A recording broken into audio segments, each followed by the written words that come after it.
situation is a country that has interests or presence in South, Central and West Asia or the Middle East. And so we have a personality that is South Asian, that is West Asian, and is also Middle Eastern, for reasons that have already been explained. And it has also been underscored that our relations with this region are both for geopolitical compulsions as well as for geo-economic compulsions. It is absolutely correct. Now, without going into the history of this region, which is very vast and rich, but I think we're a good starting point to look at the present-day Middle East. This region has always been in turmoil, but I think that the level and extent of turmoil today in the Middle East is unprecedented. And for that, I would say that this is really the consequence of a policy that was put into place and executed by George Bush, the President of the United States, through his so-called Greater Middle East policy. This policy, the main tools were regime change and preemption. The primary interest was to protect their client, or perhaps the US is the client of Israel, no matter how you look at it. But the primary concern was to protect Israeli interests, and through Israeli interests, American interests. Issues about oil, about access, Suez Canal, Persian Gulf, Straits of Hormuz, these were secondary. But Israel's security has been paramount in the interests of the United States. With the result that you have seen what happened in Iraq, in Libya, and now ongoing in Syria, as well as perhaps also in Yemen. So this kind of regime change is designed to project and promote American interests at the heart of the Middle East. The support that President Trump has extended to the Saudi government is also driven by the desire to protect Israel against the one country that has openly defied Israel, and that is Iran.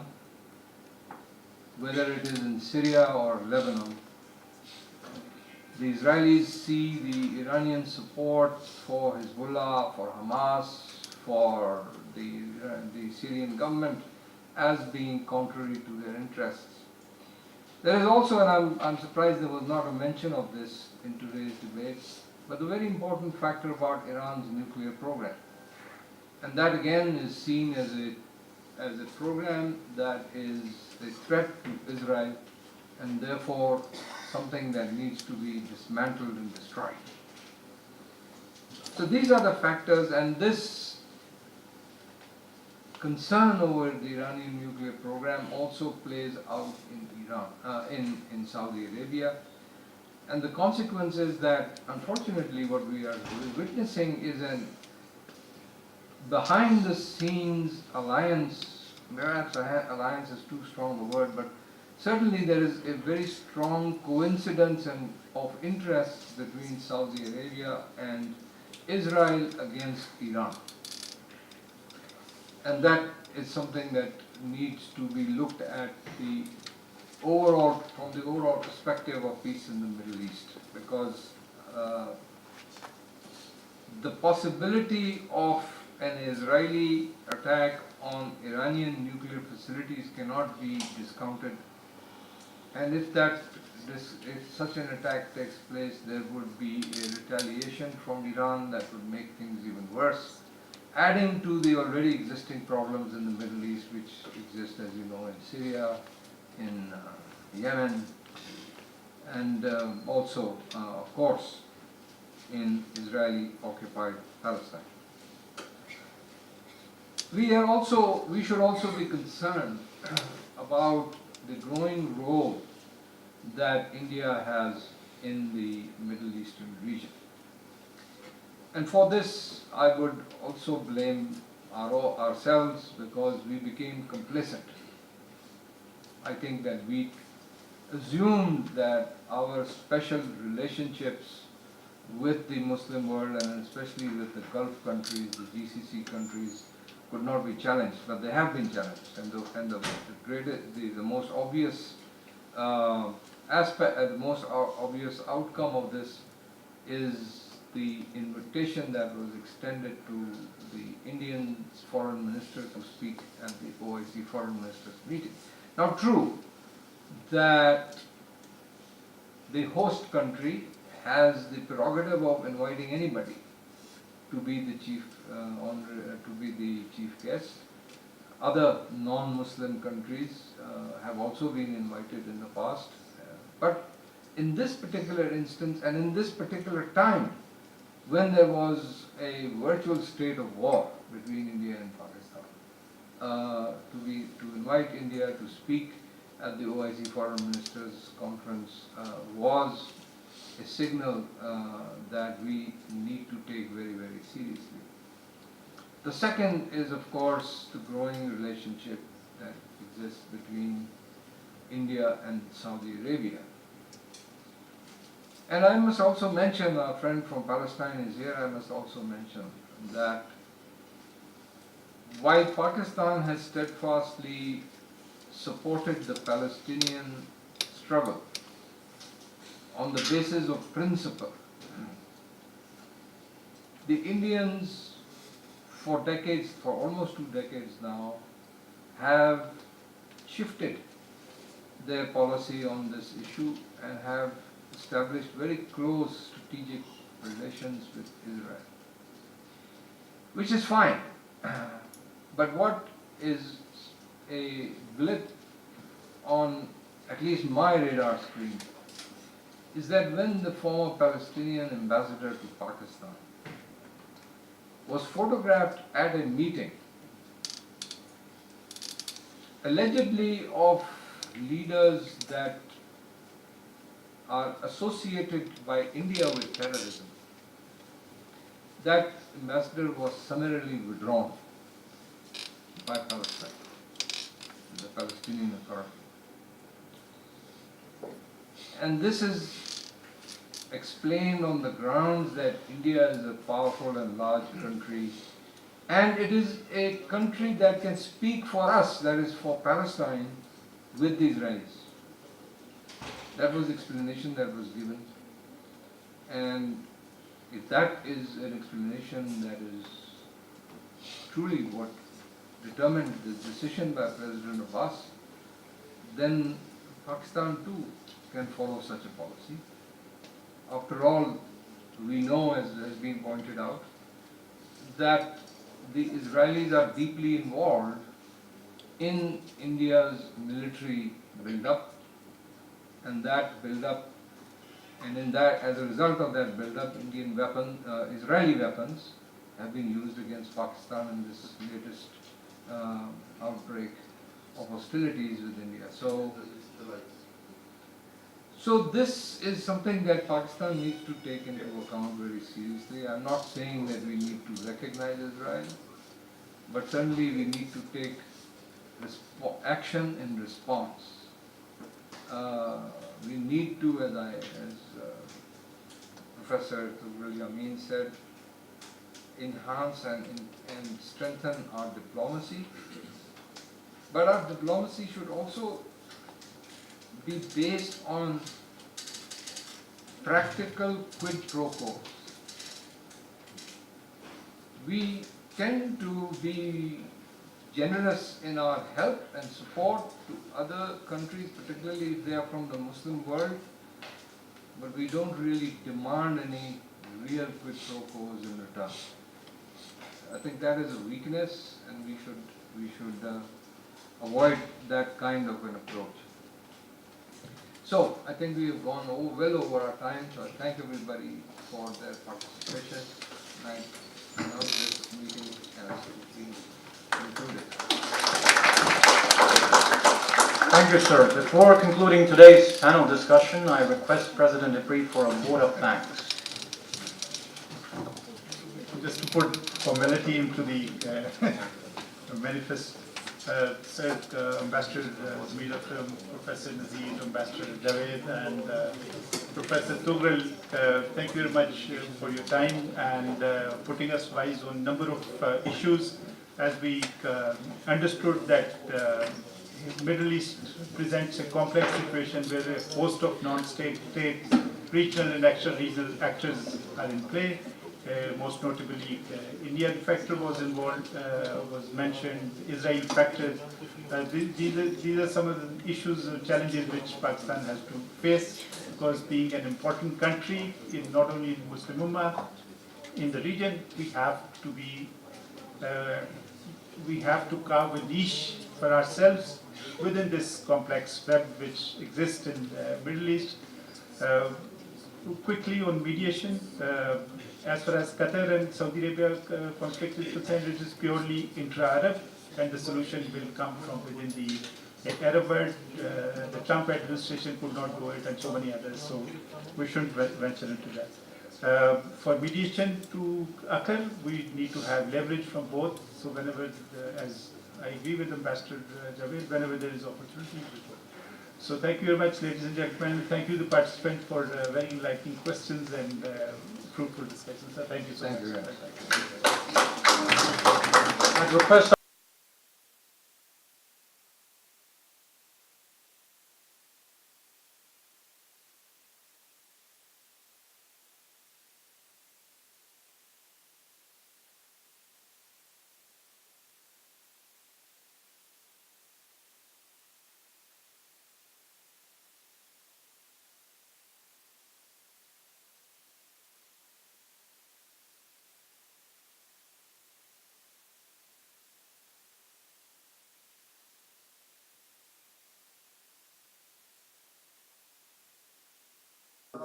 Thank you very much. Bismillahirrahmanirrahim. Very good morning to all of you. Thank you very much, Shifri, for inviting me. I am not in Umrah, so as a Muslim, as a Pakistani, I can tell you something about the Middle East. And I teach on Middle East. I'm sure one of you will pick this topic up as your research thesis. So we predicated on three important points. Why is the Middle East important for the world at large, and Pakistan in particular? Middle East has been in turmoil for the last 10 years.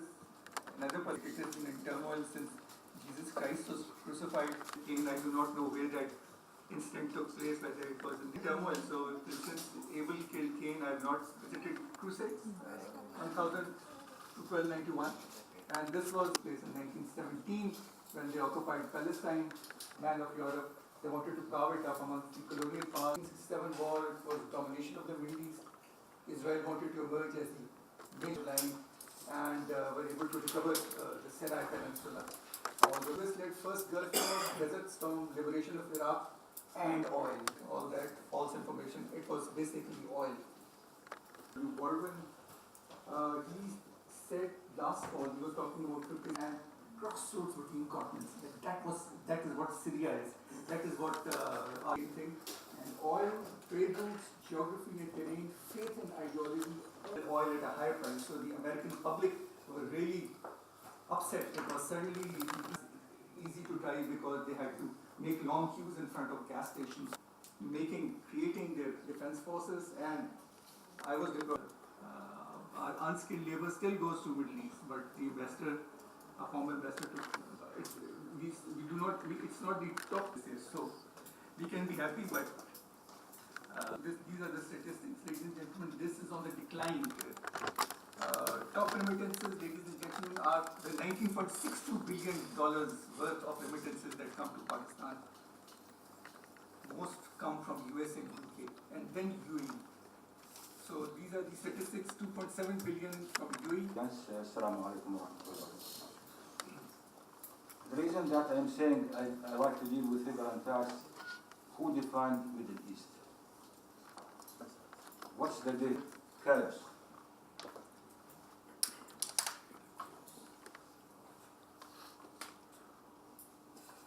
Palestine issue is not any more important or on the priority of some Arab states nowadays. Because if you don't have the thing, how can you get that thing? So now we have the problem in Syria. Egypt still is not So how can we give the priority to the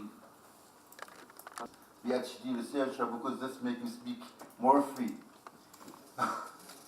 First of all, I'm always, when I see any map of the Middle East or of the world in Pakistan, I feel disappointed. I mean, very disappointed, very sad. When I go to private schools, when I go to seeing any books, I feel bad. If you are looking for the map, you feel that we are seeing the flag of Israel in the place of Palestine. We are in country not recognize Israel as a state. And with that, everywhere, every book, every school, private school, you find Israel flag rising in Pakistan. This is one of the problems. Sorry for saying this point, but really this made me disappointed. This example, South Korea, which is not a Muslim state, when the president there, or the emperor, whatever I like to name him, he said that we don't recognize Israel as a state, and there is just one state in the land of Palestine. It's just Palestine, not Israel. So this is make me feel more better. Second thing, actually, if we have this meeting after 50 years, all the researchers said that after 50 years going to be no oil. See, the decision not to go into Yemen was made, as you all know, because of a resolution passed in April 2015 by the Pakistani Parliament. And it said very clearly Pakistan should maintain neutrality in the conflict so as to be able to play a proactive diplomatic role to end the crisis. I think the decision was very wise. The remarks by the UAE Minister of State for Foreign Affairs were unfortunate, and they were not owned by his own government or his own country. So I would surmise that these remarks were made in a rather emotional way. It was a knee-jerk reaction to Pakistan's stance, but the assistance that is now coming from UAE belies that the whole country owns. In fact, it clearly shows that the government and the people of UAE do not own that statement. Thank you. That gentleman in the white shirt. Do you not think that this crisis has the potential to erupt as a big crisis? Beta, till the time we don't understand Middle East, I should not give more details, but let me quote one example. ITSA in New Delhi is working round the clock. There are more than 100 researchers dedicated on different fields. In Pakistan, unfortunately, we are not following this. Before the seminar, I was discussing with Brigadier Mehboob Saab, I call him Mehboob, Brigadier Mehboob Saab, that there are 8 designated research centers in all Pakistan universities, 8 research centers. Zulfikar Ali Bhutto created this after 1970. We are utilizing them. And one of the centers of Middle East and Arab Studies is in Balochistan University. There are only 2 researchers. So that's a dilemma.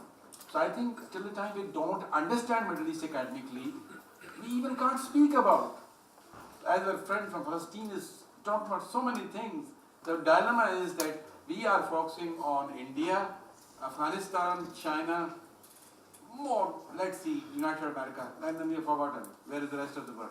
So that's a dilemma. Niazi Saab, KSA versus Iran. After seeing Niazi Saab, it is believed that the age of education has no limits. You can have education anytime. He's retired, but he has lust for knowledge. That's adult education. So he's been taught Middle East. Unfortunately, you are right. KSA versus Iran, the House is very much clear that unfortunately we are choosing sides. We are choosing sides. There's no denying the fact.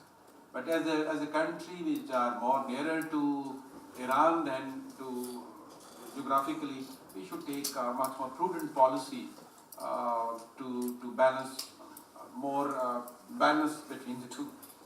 As far as Israel is concerned, I think the time has gone. The best time was during the time of Musharraf, when Sarirah chalte chalte kuhi yohi mil gaya tha. If you recall and remember, Israeli Defense Minister met Mr. Musharraf in one of the New York hotels. Mera khala waqt mein hai Israel ko. We don't get anything out of Israel now. And as my friend Tugril is saying that now Israel is collaborating with India on different issues with Pakistan. So I think time has gone. And mind you, Pakistan was the last three countries to recognize Israel after Iran, Saudi Arabia, and then Pakistan. Lastly, challenges and pitfalls for the Islamic Alliance. The Saudis keep complaining to us that their perception in Pakistan is extremely poor, whereas the reality is quite different. First of all, general comments, foreign policy is not about either or. You take everybody along, and with competing interests, wherever your interests match, you take them along. So that's generally the principle. Secondly, in my opinion, a pro-Saudi policy represents popular aspiration of people of Pakistan, period. More than, you go to an ordinary village and ask, Saudi Arabia mein ye ho gaya, chalna hai? So he would not say no. He would readily go and do whatever it is.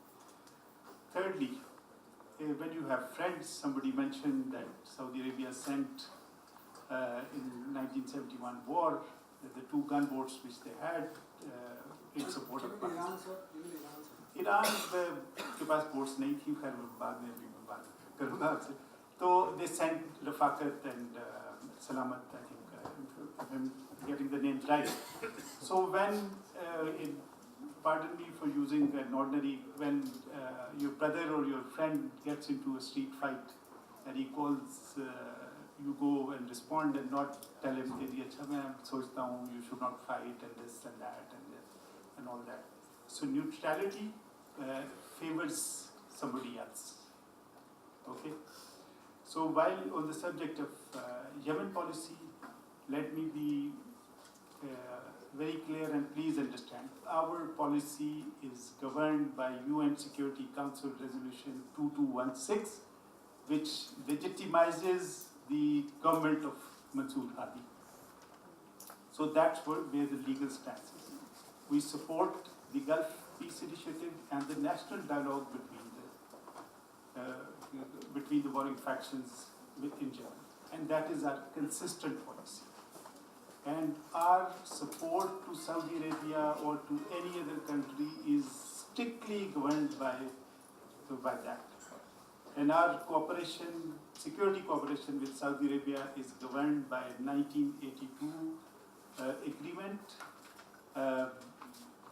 which stipulates the employment of our forces or law enforcement agencies in support of Saudi Arabia's sovereignty.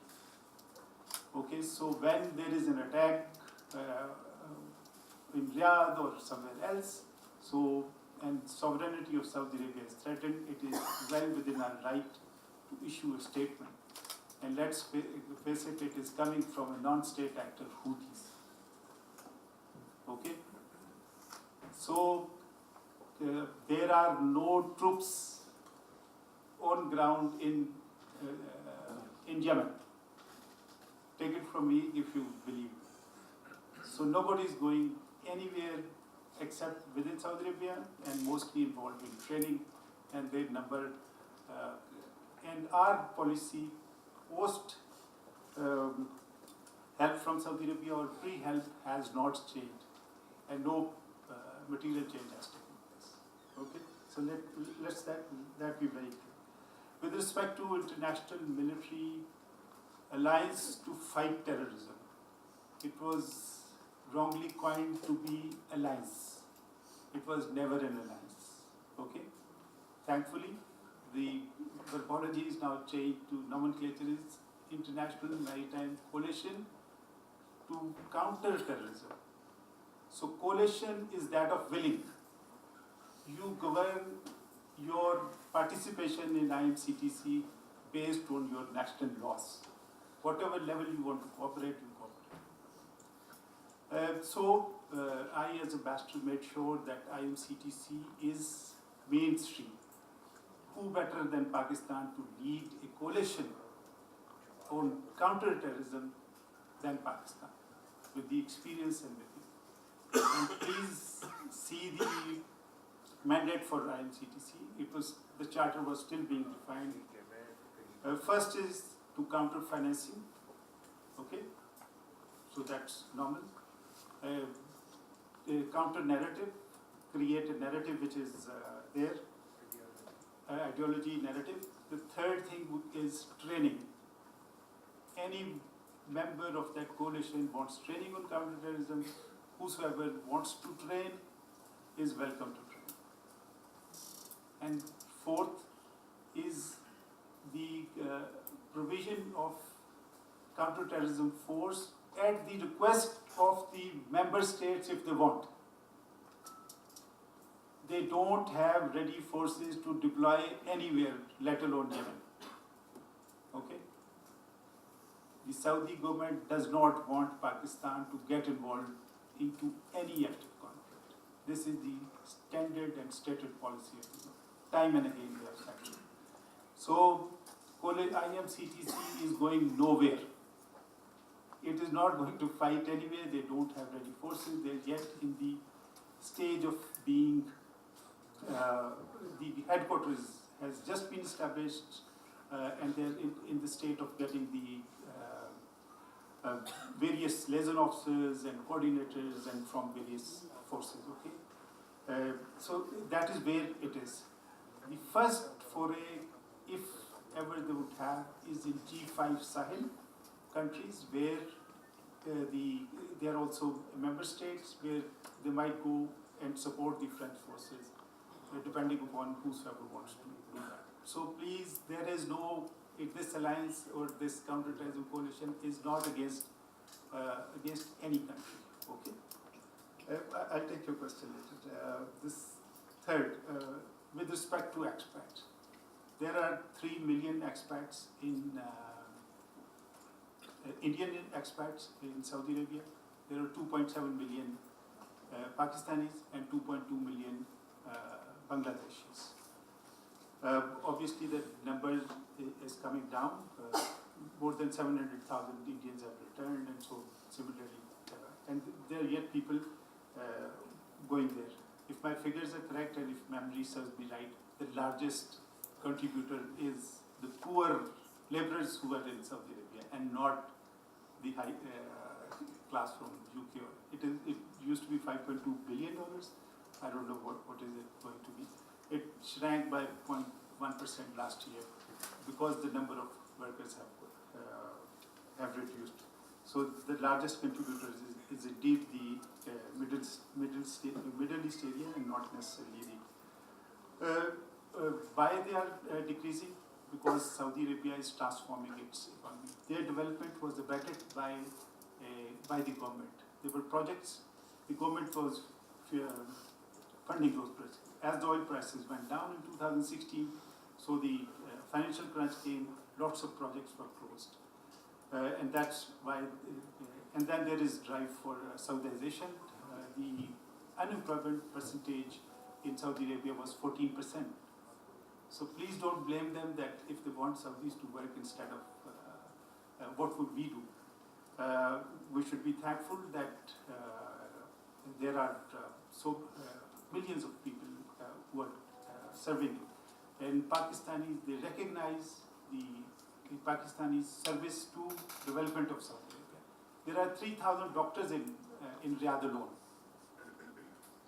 and engineers, and financial experts, and chartered accountants, and so many.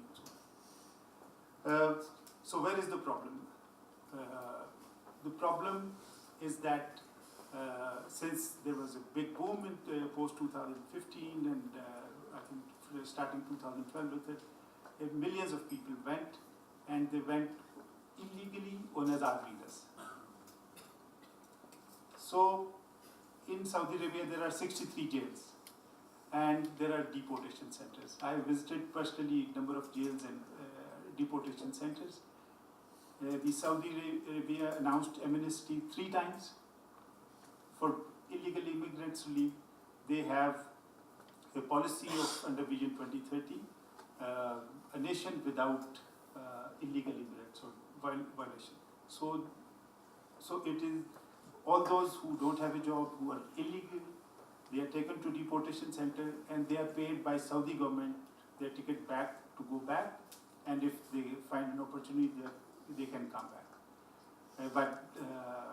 So that is where it is. There are only 3,300 prisoners in Saudi Arabia. And I challenge you that in a city of 27 lakhs, 2.7 million, in Pakistan there will be more prisoners. So this represents 0.015% of the total population. Wherever there are 2.7 million, you will find this kind of criminals. Out of those 3,300, 44% are drug offenders. And the fault lies not with Saudis, over here. They brought the drugs from ABC, Pakistan or whatever, and they get caught in Saudi Arabia. And I can't blame anybody. So we need to fix that. The other 20% are those who are sort of criminals, then petty thieves. I have met the prisoners myself. They have well-established facilities, air-conditioned rooms, well-fed and everything. Their legal system is based on Sharia law, and which is enforced strictly. They have a good policing system, they have a good prosecution system. So you could get away here, but you can't get away there. So please don't blame the state. If you violate, you get in trouble. So nearly 98% of them actually confess to their. So while we visit it, the institutional way to take them, bring them back, is to have an MOU of transfer of sentenced prisoners. It is lined with the government here, not there. Okay. We are thankful that they have agreed to release 2,000 people. It's a great gesture. With respect to Hajj, Professor Tughral said we have 184,000 and they have 200,000. The formula for number of Hajis is proportionate to the population of Muslims. Okay. The current quota is based on the previous census. Once this new census is officially recognized by the UN, our quota will also increase. It was 184,000 last year. This year, last year also they announced 5,000 more, but since we were not ready, so some of the quota was used, but the rest of it was not used. So it's 184,000 for us, and 2,000 for Indonesia is even higher. Lastly, sorry. So these are the clarifications. With respect to your pointing out with respect to the lack of research, I think I can offer a couple of interns or maybe a research spot if I could. So anybody who Dr. Tughral recommends and he or she is good at it, will support, inshallah. Skilled labor, obviously, the Saudi Arabian economy is transforming under the Vision 2030. They want, they have identified artificial intelligence, robotics, earth sciences, and such like fields. Now, if you have the other reason why the laborers are coming back, because the Bangladeshis the labor comes at 250 riyals per month. Okay? The labor here makes more than that per day over here. The skilled mason makes much more than what he gets over there. So it is not very attractive for people to go there. But they need highly skilled people. They still need doctors. I sent 3 teams. On one occasion, only 48 people turned up. On second occasion, 73 doctors turned up. They needed in hundreds. Because here the doctors and everybody is making more money. Lastly, CPAC and Vision 2030, I think this is something we need to work on and perhaps develop together. They want to indigenize their defense industries and so many things. There's lots of avenues. My final take is that Saudi Arabia and Pakistan relations are not at the cost of Iranian relations. So wherever we have congruence of interests with Iran, Afghanistan, and Saudi Arabia, we should pragmatically pursue that. Thank you. Okay, so now, since we have passed time, but I think we ladies have been waiting patiently, so perhaps